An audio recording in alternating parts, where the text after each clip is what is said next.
Good evening, Misfits. You are tuning into the 23.1 Misfit Athletics tips and strategies and tools kit You call me a tool, bro? I'm right over episode. If you are new to the Misfit podcast, I'm Drew. That's Hunter. That's Sherb. What's up? Ted back on the controls. We are the Goon Squad. We do a podcast every single week, and you can find that both on YouTube and basically anywhere you search for your podcasts.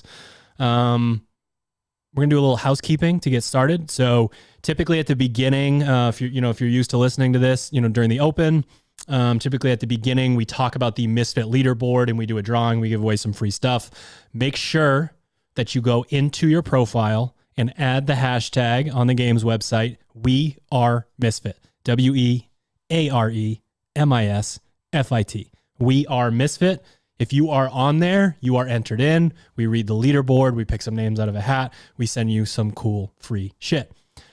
Also, the final week of the Open, 23.3, we would like you to come and do 23.3 at Misfit Gym Portland in Portland, Maine. Why would you fly to Portland, Maine for an open workout? Because quarterfinals prep camp is Saturday and Sunday, March 4th and 5th. You can get signed up at misfit.camp. If you want a testimonial that is not from the people who are trying to sell you a ticket, you head to discord.gg/Misfit Athletics. Join our Discord community. Scroll through the questions people have asked about camp.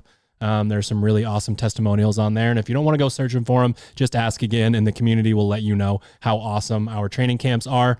And last but not least, we've got a bit of a change in the season this year, and some of the programming tracks are lining up at different times. The Masters and Teens semifinals prep begins March 6th.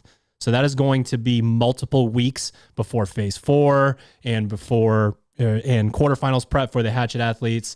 So just keep that on your radar. If you are looking to get prepped for quarterfinals and or semifinals for the Masters and Teens, you're going to want to head to misfitathletics.com and get signed up. You're going to get a 2-week free trial. That begins on March 6th. We also have a podcast episode about that programming. So if you're interested in learning a little bit more about what the Teens and Masters are going to be doing and how that's different from everybody else's programming, check out that podcast. Soon. Yeah, it's coming soon. Yes, coming soon. Sorry, Chad, I got ahead of us.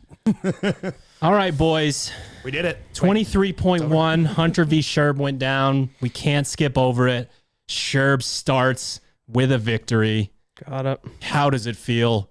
I mean, the guy's got like one hip, and his whoop said he got a -8 score this morning of sleep after, I don't know, did you say like 97 and like 97, and then you started to feel better and said you got a 2 at him? Yeah, whoops behind by like 72 hours. It's catching up. It's catching up. On the whatever I got. Victory is a victory. Yeah, victory's a victory. Win's a win. It felt good to start the Open off on a workout that wasn't something terrible like bar facing burpees and power snatches, or what was the... You mean that isn't something terrible for a tall guy? I mean, just something fair for me. I mean, sure. Everyone could argue that every workout's terrible if you push hard enough, but like a workout that for me didn't feel like, fuck, it's a million burpees, so I'm screwed. And it was just nice to have some historical context. Having done that workout probably at least 3 times prior to, you kind of know your enemy. It's nice to go into a workout with a little bit more information. We do so much training to make sure that you're exposed to so many varying stimuli that you're not surprised by anything. But, we were looking back, Team Misfit actually programmed this workout like about a year ago, a little over a year ago. So, having some recent data on that, how that feels and how that goes is nice to go into this because, the more prepared you are for something like that with data, along with just like other workouts, you feel more prepared for it. And that means it's not oh shit, you're 2 minutes in, you're like, I probably should stop and rest like an hour and try to do it again because I made some sort of mistake. So it was a very challenging workout. Now I've done it in 2014 and now 2023, about 10 years apart. I am 1 calorie fitter than I was in 2014. Well, you and I talked about it. Yeah, thanks, Ted. Appreciate it. You and I talked about this. That comparison is very challenging because you don't know at which point in your journey are you still trying to get fitter and fitter and fitter every time, or are we saying a 35-year-old is comparing themselves to a testosterone-fueled young man? So there's was the second to last workout in a year you were on the border of qualifying for regionals in a competitive field. Yeah. I didn't know if we were going to go into that because I remember that year specifically as the year that had the 3 rounds of 15 and 15 thrusters and chest to bar pull-ups, and I had to do that workout like 3 times in the final day, and every single time I was like a dozen reps away from finishing. No, it was the overhead squat chest to bar. you sure? Yeah. For the 'Cause I final? did that. Oh, no, not the final. No, I remember the overhead squat chest to bar pull. That was a terrible workout for me too. But I remember that final being the one you had like 3 minutes or 4 minutes to do 3 rounds of 15 and 15. And I remember you had to like, for anyone looking to go to regionals that year, you had to get into the second batch or third batch of the 15 and 15. And I had no business doing that because no movement efficiency. I hadn't gone to any sort of Misfit camp. I had basically been figuring out CrossFit on my own via the Windows Media Player videos and all the old scientists on WMV. I think CrossFit.com. it was thruster burpee. That was- was the final. That was the one last year. Oh, anyways, I was just very happy to be able to do what I was able to do today. I mean, I do think that the competitive environment of going head to head with you, despite my best effort to try to stay within myself, does push me to go about 5% hotter. But, you know, one thing I think we'll talk about here is, you know, having someone on your side that is both, or having someone separate that is not your judge there to help you stay within yourself and help you think about and stay in the moment when you're ready to move on to the next thing. Because the biggest thing in this workout is understanding like how these things play off one another and what that does for you, setting you up to do the best you can on basically the sticking point for any high level competitor is going to be how well you can do those muscle ups. So I think that potentially I ran too fast of a race ahead of the muscle ups, but you know, I think that the performance that we both put on today would be, you know, good enough for the top 10%, which is, you know, necessarily your goal, but my goal is try to move on to the next stage. So happy with the performance, but you know, it is kind of fun to think about like, oh, I did this about 10 years ago and that's what I got. And, you know, I didn't have anything else going on back then. Like I was a college student. I went to class for like, I don't know, 2 hours a day and then spent the other like 16 in the CrossFit gym. So like life is very different now versus what it was then. So it's fun to compare and look back on those workouts and be like, all right, this is how it felt then and you know, how it feels now. So 2 pieces to the instant reaction. You've already given one of them sort of. What did you think about how it went for you? And then magic time machine for both of you. You could go back and change your strategy a little bit. What do we think? I comparatively, I got that performance just now was the same score that I got in 2014. A year ago when we did this at the gym, I got 21 calories on the rower, which I knew I wasn't going to do great today, but I was hoping to get at least a couple calories. So I was a little bit irritated, to be totally honest. Still going over to the rower, the body language irritated. was not like full stoke. No, yeah, I was not happy about it. You were not pumped. It felt more honestly, it felt more of a, haven't done a ton of muscle ups lately. So maybe if I were to redo this, it wouldn't matter because it's like muscular stamina isn't something that is going to change all that much, whether I'm feeling better or not. But I think I remember doing it about a year ago, and I remember liking my strategy, which was almost identical to how I did today. It was like finish the row in a little under 3 minutes. You're at the finish with the toes to bar by about 5 minutes, 7 minutes to the cleans, and then end up having about 4 minutes to do muscle ups. And it was like, at that time, I was like, 5 muscle ups a minute is very doable. Not necessarily 5 on the minute, but 5 per minute to get to that 20. And that left me with nearly a minute to row when I did it last time. This time, just a little bit, just didn't, again, had to stand around quite a bit more between sets. So not of much strategy wise, you feel like you're slipped up on. I think nothing too crazy. I'm really trying to I Time think just it was disappeared a little bit in that. No, like, I just feel like I remember, and I've said this before, but for me, it's like that's the kind of workout where it's big chunks of movements, where it's like I need to make sure I stay under kind of like muscular threshold, kind of turn a chipper gas muscle workout into cardio for me to give myself the best chance for success. And to be honest, it felt like just getting up to the rings, like midline was a little bit more taxed than usual. Dip was a little bit more challenging. And I don't think necessarily that was a strategy mistake. I think that's a fitness thing. That's just what it was today. So sure.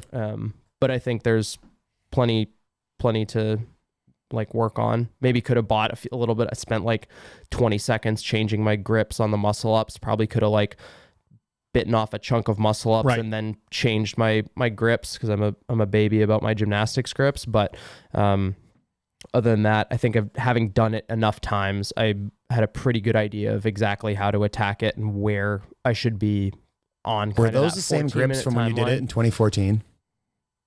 Like actual, like I'm serious because I remember the no, grips that you're wearing for muscle ups are the ones we all got like way back. They were those grips, and they might have been. Yeah, likely. Those things have seen some shit. Time machine. Time machine. I think that you and I discussed ahead of going in the rowing, breaking up into basically 3 chunks. The first 30, which would be about a minute's worth of rowing, roughly, maybe a little bit longer, but not much longer than a minute. That's the, hey, you're feeling good. You're a big dude. You can get a little bit of an advantage there, get ahead. So I did do that. And then the 20, I was considering, all right, if I was around high, mid 15s to 16 for the first 30 to drop down to the mid 14s for that 20, which is what I did. And then the last 10, like sort of preparing myself for toes to bar, because historically speaking, I'm the athlete that likes to do kind of sprint and rest long time. So like trying to intentionally wind down the rowing so that the second the rower hit 60, I could put the handle in and go right over to the pull-up bar. So I think today that did work. I might have gone a tiny bit too fast on the first 30, just based on like how I was feeling. Like when I got to the pull-up bar for the toes to bar, I felt pretty good. I ripped off a set of 15. And then when I came down and went back up, I was like, all right, I can get 10 in this next set. And I think I did 8. And I was like, ooh, all right, I'm a little more taxed right now than I'd like to be. So then you came at me with historically speaking, though, your rest periods on the toe to bar were significantly shorter than they used to be. Yeah, and that's what I was going to say is like, because you were there beside me saying, hey, like, it's fine that you break them up as much as you want. Just don't stand there for very long. I was quickly okay with like, all right, now I'm going to go to 7s, and then it's 5s. And then last 10 were 4, 3, 3, and kind of set me up to move on to the next thing. Wall balls, I like that movement. I broke it up just to like try to stay within myself. I think I did 25, 9, and 6. And then the part that I was most nervous about going into the muscle ups was the cleans. I just historically remember that part of the workout taking like what I call barbell purgatory. You're just stuck at the barbell, like pick it up, drop it, pick it up, drop it, pick it up, drop it. And that's when you started to make your move on me, as I could actually hear Nate, his judge beside him, calling it out. And you're like, you don't listen to that. Listen to Kyle. I remember you specifically said at that point, listen to Kyle, don't listen to Nate. And I was listening, because at one point I was probably 5 or 6 ahead. And I quickly started to let off the gas a little bit, because I could tell the muscle ups were coming, and I was a little bit nervous about like, am I overextending myself on these cleans so I can't do muscle ups? So I think I went a little too aggressive into the cleans, and that made my clean tempo slow down. And I think that's a place outside of muscle ups that I would have liked to push a little bit harder.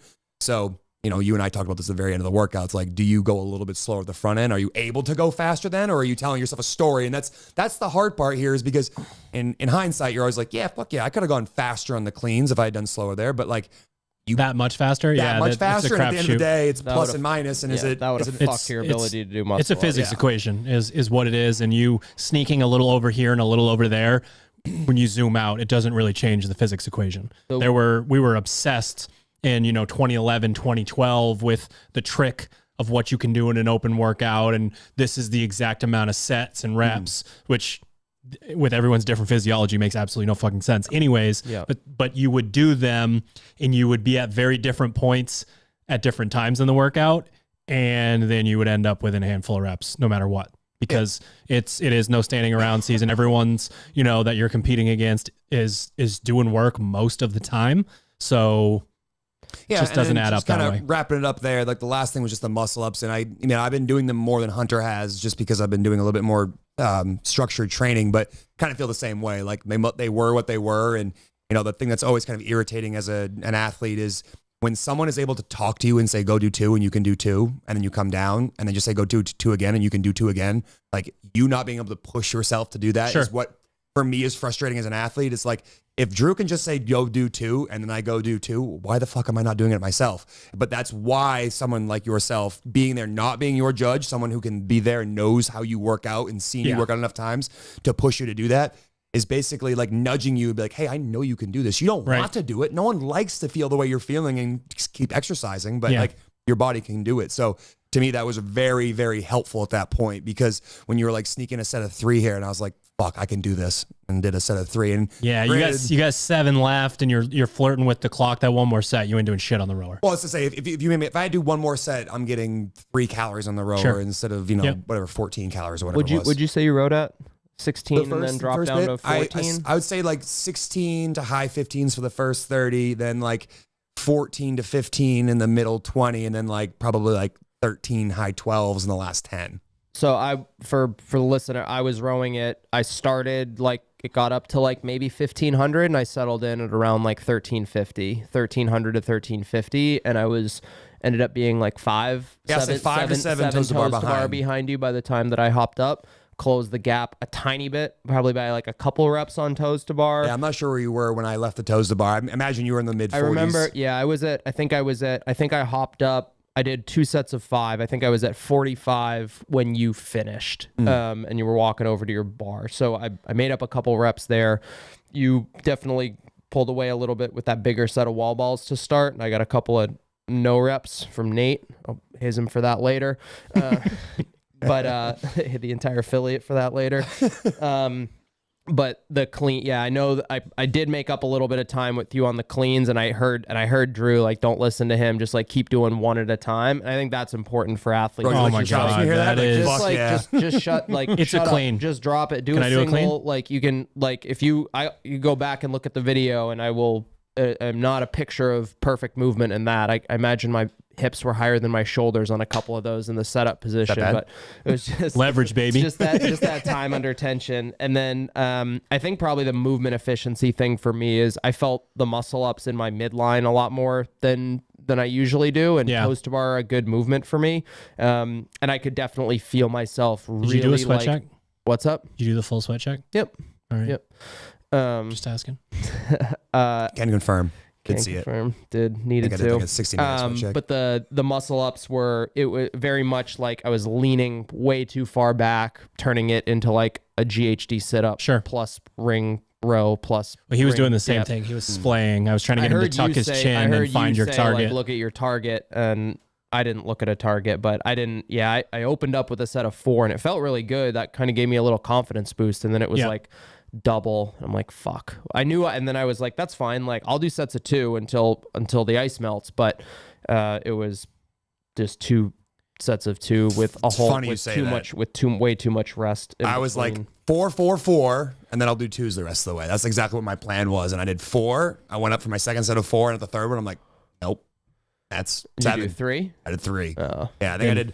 4. I started to close down on you a little bit. I kept like you would come down, I would hop up and get myself within 2. When you tied him, every time you tied him, though, he hopped up. Yeah. I was literally on the ground, chucking my hands, but like as soon as Hunter lands, I'm gonna go back up on those rings, try to keep that like that one set. I remember I finished 16.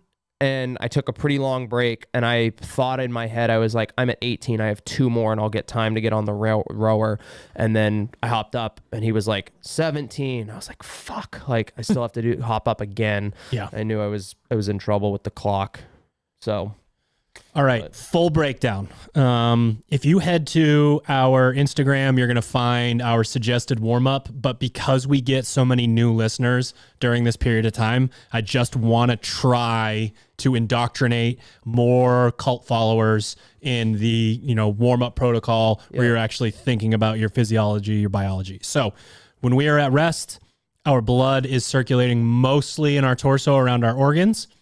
When we go from resting heart rate to like really kind of getting after it, let's say you're doing like a burpee primer in class or something like that to spike your heart rate, your body prioritizes a core contraction and driving blood down into your legs so that you can mobilize and get to work. The problem with that is we want to oxygenate all tissues basically in your entire body. Rower handle, toe to bar, throw the wall ball, grip the clean, you don't need go to this spot. So the idea of not listening to your body and oxygenating the tissues in your upper body, which is the hardest thing to do, is no good. So how do we do that? The body likes 12 to 15 minutes of slowly ramping from your resting heart rate to in the neighborhood of a zone 2 heart rate. So typically the way that we do that, if it's a short, intense workout, 4, 4, 4, in this workout, with it being 14 minutes long, I think you should go through the full 15-minute warm-up. So that's 5 minutes on a machine, like stupid easy. That's 5 more minutes, potentially on another machine to make sure you're getting good blood flow and activation. Sherb mentioned how helpful it is in workouts like this for him to use the ski erg. If you don't have a ski erg, just don't go sit on the rower the whole time. Get on like an air bike of some kind, but get your upper body involved. So we have, again, 5 minutes, super easy, 5 minutes potentially on another machine, just a little bit harder, still super conversational pace. If you're with somebody else, make sure you can keep up a conversation. And then that final 5 minutes, we're looking for a sweat check. We just want you to, ramp up closer to that zone 2 and get to that spot. When you do that, you are slowly sending out blood and oxygen and the nutrients to, again, your entire body. In this workout, as you could probably see when you watch people do it, your upper body becomes an issue. Obviously, the fitter you are, the more metabolically challenging this workout is, but that's just another nudge to get you to do it the right way. And if you don't follow our podcast, the zone 2 it you're referring to is just 180 minus your age and heart rate. So like if you're looking, you're a 35-year-old male, that means you're at 145 heart rate by the end of your warm up. And don't feel like if you don't get to exactly 145, it's a failure. It's usually like a 10 beat range, somewhere around that to get you to your heart rate. I'd rather see someone in the high 130s than get themselves quickly up to like 160. Yeah. So again, the rest of the warm up is right on Instagram, but I just want to take the moment when we do have more new listeners at once to just say, you can't really circumvent this system. So the best warm up for your body is going from resting to closer to that zone 2 rate over the course of 12 to 15 minutes. You're going to feel a lot better within your workout. For sure. I definitely noticed the difference. That's probably the biggest change this year as opposed to years past is like, a lot of times you and I historically are like 5 minutes before 9 a.m. Let's take 9 a.m. class, go out on the bike, ride it for like 2 minutes, do the class warm up. And, our coaches do a great job of warming us up, but, it's an hour class. So that sometimes means a 5 or 6 minute warm up ahead of a, 25-minute AMRAP, and that's usually not enough. So one of the biggest changes, I see you do this all the time when you take my classes or, vice versa, is that we try to prioritize that 15-minute warm-up and how different you feel, both soreness related after the training the following day, but also how you feel going into it. Like it basically allows you to access the ranges of motion that you want to be able to access so you're the most efficient version of yourself ahead of the workout. And anyone that listens to our podcast or wants to do well in any sort of these workouts, if they're not thinking about movement efficiency, they're leaving a tremendous amount of their performance on the table. And this is a very, very low barrier to entry type of thing to do. Like it's basically just sit on a machine for 15 minutes and slowly ramp up. All right. Movement by movement. Misfit Athletics followers rejoice. We get to open up with some good old fashion bitch work. You've been on a rower a lot recently, so you should have a pretty damn good idea of what your pace is going to look like. As we start to couple those movements together, unless there are a lot of these people because it's, sort of pull, but unless you're one of the people that go row toe to bar, oh yeah, like bye everybody. See you later. We're going to err more on the side of what Hunter expressed in terms of his strategy on the rower. You ramp it up, you get to that spot, you start to count off the calories, and then you're settling in somewhere that is only slightly uncomfortable. In terms of, cube test, I don't know if whether you can hold 1300 on your cube test. That's probably... We should make Hunter do the cube test. I don't think he's done the 4x4. What's 1300 in per 500? Is that one? It's probably 152. I think it's 150-ish. I could do that. Yeah. I could do that. That would be, I think probably cube test goal would be closer to like 1400. Sure. But, just looking at so when we're thinking about this, we're thinking of like the fastest you would go would probably be your cube test pace if you love rowing and the toe to bar. What I was saying for sure is averaging somewhere in the neighborhood of 100 calories per hour less. 1300 is a 146 pacing. Oh, then that would be pretty. That would be doable. That would be doable. But that would be kind of uncomfortable. Slower than 2K pace, but what this is sort of specific to Sherb and who he is as an athlete, but just thinking about breaking it up into these chunks. I really like the idea of when you see that number 5, you are visualizing your toe to bar. You're thinking about how you're going to take your feet out, how quickly you can get yourself over to the bar to get into that first set. You're going to stand around a little bit on the toes to bar. So making sure that you're not adding that to the transition is super important. And then, if you do start at 51, you have some time to check in with yourself and ask yourself, like, where am I at right now? Am I good? Am I holding 1,300 or 1,200 or 1,100, 1,000, wherever it is? Or like, blood's boiling a little bit. Like you're gonna even just dropping down like 50 calories per hour and really focusing on your breathing in that transition can help a little bit. So many open workouts where it's like you can't win on the first movement, but you can certainly lose. And this is definitely one of them. You can absolutely bury yourself for 2.5 minutes of rowing instead of you have to love toes to bar if you're going to go hard on the rower.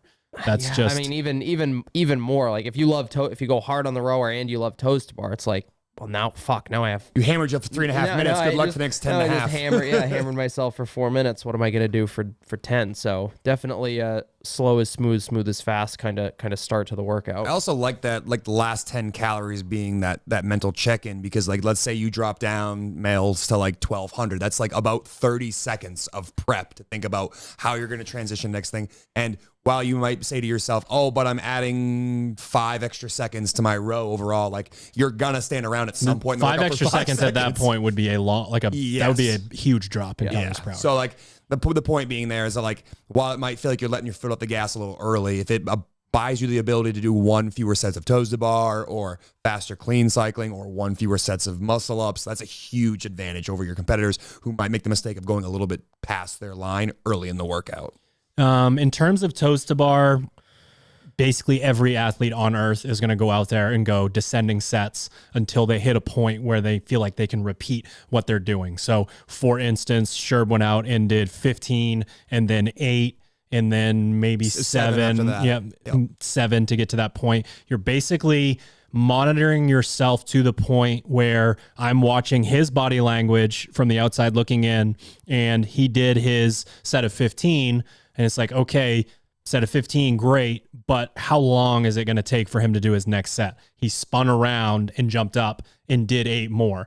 And I mean, that's pretty damn close to opening with a set of 23 versus an athlete who maybe does more or 15 wasn't the right call. So as you're doing the movement, obviously you're not reaching at that point in the workout, but you really have to know yourself and know, like, can I... whatever I'm doing right now, is it going to be possible for me to, again, have this really quick, sort of spin around, get back to it type of work? Because with these muscle endurance type movements, you get more and more in trouble no matter what, the further you get into the set. It's not really an effort-based thing. So you want to get in there and get a pretty decent chunk of these done. And the answer for most athletes probably isn't going in and doing 30. No. I think the Kenzie Rileys of the world showed us how important it is to stay within yourself. Thinking back to a few years ago at regionals, they had 45 ring muscle ups in a workout, and going into that, if you had asked her what place she was going to finish, she'd say dead last. I think she ended up taking like 3rd or 4th overall in that workout. I don't think she did a set bigger than like 5 the entire time. Yep. That's because she understood that you get judged by the entire body of the work, not who did the coolest, biggest set to start the workout. At the end of the day, it's all about how long the entire volume of the work takes you, not how long the first set takes you or how many you can do in the first set. And I think that's a hope. I mean, we're getting further and further into the sport, and the sport is getting more and more mature. So people are starting to realize that more and more, but it's always a good reminder to go back and think about someone who can beat someone else doing significantly smaller sets because they never stand around in between those sets. One of the things, again, I'm basically going to keep repeating this over and over in a different way. We got down to the point where you have 10 left. We went 4-3-3. Yes. Sure. Had 10 left, 4-3-3. Start to see the writing on the wall of how you're going to break those up. Again, the buddy system, having someone there who can help you with this stuff, again, that's not judging you, can be really helpful. And then as he comes down from his first set of 3, I know he's got 3 left. I'm thinking about that transition. I want him to take one more breath. Literally one more. Hey, give me one more big, deep breath, toe to bar, off to the races. Like run across the gym, hands on the ball, starting to do wall balls. So again, each time either having someone there, thinking, knowing, I need to remember with X number left that I have something else to do. Because we get a lot of athletes, especially in these chunk workouts, who just want to get that thing done, and then they're in trouble. Exactly, they're in trouble. I would have done 5 and 5. I do not say that. So much easier. Like, how many of you listening can like come down, hop up, turn around, do one more toes to bar. Come down, hop up, do one toes to bar. And you could probably do that for a long time. Same with the wall balls. You cannot do that on the muscle ups. You can't do, I'm going to do a set of 2, come down, hop back up, do a set of 2, unless you're Sure. one of the folks doing the open announcement. But like you can easily find those extra 1 or 2 seconds that you took by breaking up a simpler movement on the front end.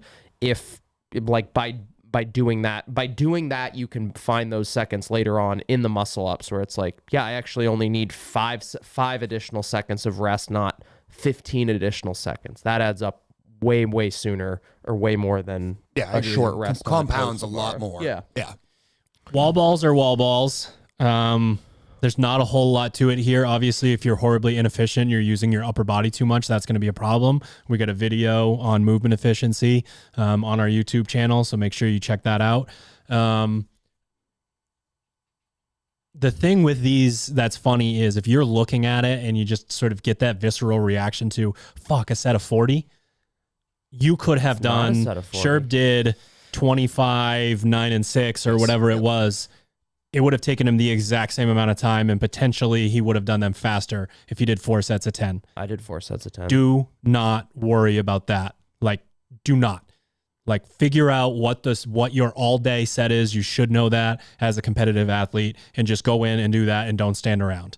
There's something special about that countdown from 10 in your mind. It never feels like it's going to be too much. It's an extra layer of pressure if you put it on yourself. Like, fuck, everyone that I idolize is going to do fucking 40 in a row, and I'm going to be that idiot over there doing sets of 4. It's like, no, then again, at the end of the day, it's all about how long it takes you to do it. And if you're able to then go over to the cleans and start ripping the barbell off the floor, it doesn't matter that you did 2 or 3 extra sets. Like, again, you made up a significant chunk of time on the barbell, and your wall balls probably took a total of 10 seconds longer than my wall balls did. And I'm sure you felt a lot different than I did leaving the wall balls, having done 4 sets versus my 3 sets. I've probably seen this workout 50 times in the last decade, and I have not seen a single person have fun on those cleans. No. So you want to be a hardo and take a long transition into a massive set of wall balls, into a long transition and slow as hell cleans, not going to be that helpful. The wall balls in this workout are, I don't want to say they're insignificant, but they kind of are. Like if there's a throwaway movement in this workout, it's the wall balls. Yeah. 100%. Yeah. It's just a little bit of, it's a time suck. It's just, here's 40 wall balls worth of time. A little, like, it's going to keep your heart rate up. It's going to fatigue your triceps probably more than anything, a little bit ahead of those muscle ups, but otherwise it's just here's some time. What's nice too is it's a movement with very little time under tension relative to some of the other movements that you have. And if you have figured out how to breathe during a wall ball, you actually can settle your heart rate some in a wall ball. But that means you're exhaling as you throw the ball, and as the ball's in the air, you're taking another breath in so you can catch it, go down to your squat, throw it again. It's one of those movements I think you say has like a natural cadence to it. Like you can only do so many wall balls per minute. Like once you learn how to be relaxed in that movement, you're dynamic while you're squatting and throwing it. But once the ball's in the air, you're just kind of standing there for half of it. Like that's a movement where you can actually kind of use the deliberate cadence of the movement to breathe and stay within yourself. And then you're not leaving the wall ball going and then wondering why you can't move a barbell right after. So many people have that panic response with that movement. And I know, like, when I cared a lot more about personally training, that line that you cross where you're like, not really doing shit. The ball's floating around most of the time during this movement. And you know, obviously you work on the capacity and you get into it and maybe do some ladders or work on it once a week. But that physiological response of like, it's just wall balls, your heart rate stays a lot lower instead of, get that movement power. Fuck, this is wall balls. And guess what? On your last few wall balls, you better be thinking about cleans. You better be thinking about going back to the barbell. Can't make me. The cleans, honestly, I mean, there's definitely some do nots. Doing like a full intensity Olympic power clean, snapping into your catch position and standing up. We are minimizing time under tension. Now, you can attempt to minimize time under tension and pull way too much and fuck your arms up for the muscle ups. So that's something to pay attention to. But for me, the name of the game in this is I personally love when someone counts my reps for me. I am somewhere else mentally, and I am doing 1 rep. and I'm doing 1 rep and I'm doing 1 rep. Like I was really trying to beat that into Sherb. Like, dude, there are not 30 of these. There's one. There's one. Can you do a clean? There's some movements that really lends itself to really well. Can I do one more? Can I do one more? In this one, you're truly dropping and letting go of the barbell, and you have that split second. And the question is, can I do a power clean? Yep.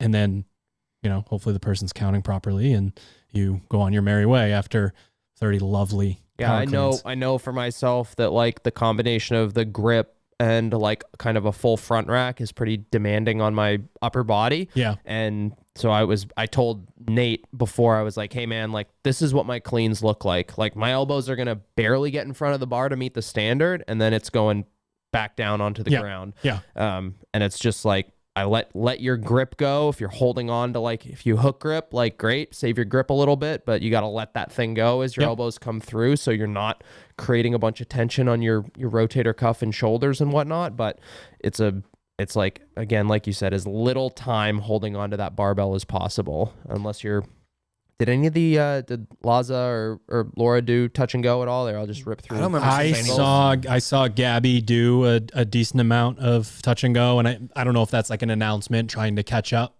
sort of situation. But I did not, I was running sort of back and forth, but singles. Yep. I ran over to watch where they were on the rower, and everybody but her was on the rower. And I don't know if that's because she did touch and go cleans and that maybe overextended her a bit, or she's trying to catch up at that point. And at that point, I think it's because the other 3 were there. Yeah. It's a race. It's hard to not want to go full tilt. That's what I meant. I didn't know it was a race, guy. Let's go do it again. All right, sorry. I was the only one racing. There's a little inside joke there for hopefully a few listeners will understand. Now, I will now contradict myself and say the opposite. Get your fucking cleans done, because a full sprint to your muscle ups is not the smartest thing in the world. Yeah, well, like, for the same reason that toes to bar are nice, because you can turn around, hop up, do one more, and it's like that time doesn't chip away very much. Yeah. Like if you take 1 or 2 extra seconds every clean you do, all of a sudden you just burned an extra literal 30 seconds or a minute that could have spent doing muscle ups. There's a time warp in your sets, between sets on muscle ups. I looked at the clock. I was like, when we got there, I was like, in my head, kind of had that timeline in my head. I was like, got to the cleans at about 6:45. When I finished my first 10, it was like 7:45. And I was like, okay, like 10 a minute sounds about right for this point in the workout. And that's what I tried to stick to. And I think I finished my 30th at like 9:46. Yeah. And then had my time warp happen when I changed my grips. But so that was the opposite moment. Coaching Sherb through it, like, hey, you've got like, he was at like 27 or something. And I'm like, hey, get these done now, because you do get the chalk break. Yep. You got to diddle around with your fucking wrist wraps, and you apparently did that for 30, 40 seconds. I knew that was going to happen too, so it was like, just fucking keep getting through. You should have put 2 grips on one side, and you could have just like spun them around. So many people would ask. Next time I'll do that. Next time, just double grip? Double grips. If I remember correctly, my strategy in 2014 was get done the cleans at about 13:20 and do a set of 6 muscle ups. There you go. Is that what you did? I think so. 186. Oh boy. Yeah, not that fun up to that point. Muscle endurance workouts. I don't know if I could have got a set of 6 muscle ups. So good on you. Yeah, for real. I definitely didn't. And I might be making that up. It's just the way I remember it in my head. History. Yeah, they were so majestic. I mean, I guess it's not really bragging that it took me over 13 minutes to get to that point. 15 muscle ups and the clock ended. Yeah, 60. I meant. My bad. I just kept going. Yeah, the muscle ups are an intriguing one. This is one of the moments where I get really proud of our programming and the things that we do. In the realm of 25 to 35%, depending on your picks of your workouts, are these muscle endurance workouts where we try to put you in a spot where you don't know exactly what to do and you get to guess and check all year. And then, we already sort of talked about how much time everyone has spent on the rower recently. Spent a lot of time doing things like muscle up sets and 6x10s on your toes to bar and on your muscle ups. And you should know sort of fatigued what your all day sets are based on these things.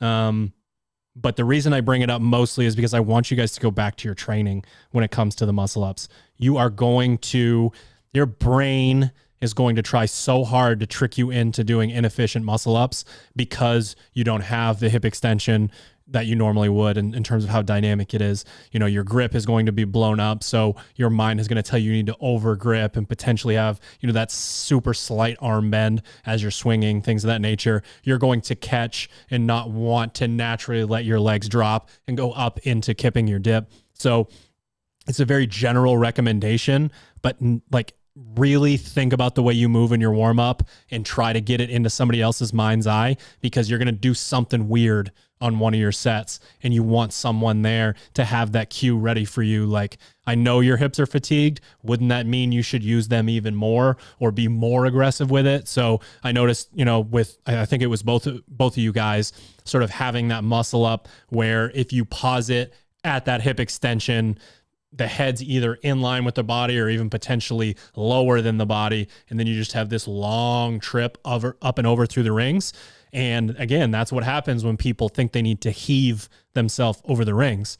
Watch the best athletes in the world and their chin is tucked at that point. And surprise, surprise, their head just carries them through the rings and they have significantly less work to do than you do. So I can't fix your muscle ups on a podcast right before we get started, but I can tell you that fresh, you probably have the capacity to move pretty damn well.